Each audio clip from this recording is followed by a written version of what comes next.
من السهل إن أقول لأي حد حافظ على صحتك النفسية وامشي ودوس وكمل وأديك عشرات الدروس ومن غير ما أحس أكون بدوس على وجعك أكتر، بس من الصعب إني أحط نفسي مكانك أو أحس بجزء بسيط من وجعك أو حتى أسكت ومعلقش. ادي نفسك فرصة تسمع للآخر وحاول تفهم ألم وعجز الشخص قدام حزنه، سواء كان كسرة أو مرض أو فقد أو حتى فشل. كلنا معرضين لنفس المواقف والأيام دول. حاول تطيب خاطره لو بكلمة بسيطة هي بالنسبة لك لا هتحل ولا هتربط، بس بالنسبة له هتكون طوق نجاة من أفكاره ويمكن تغير مسار أفكاره كلها ويمكن تحله مشكلته وانت مش حاسس. عندك كلمة كويسة تطيب بيها خاطر قولها، ما عندكش اسكت. ربنا قال وهدوا إلى الطيب من القول.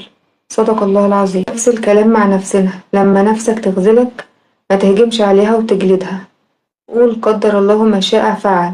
كل بني آدم خطاء وخير الخطائين التوابين. وابدأ من أول وجديد، مش عيب، احنا ربنا بيخلق لنا كل يوم يوم جديد، احنا ما بنفضلش عايشين عمرنا كله في نفس اليوم. وهدوا إلى الطيب من القول. صدق الله العظيم. اللهم اهدنا واصلح بالنا.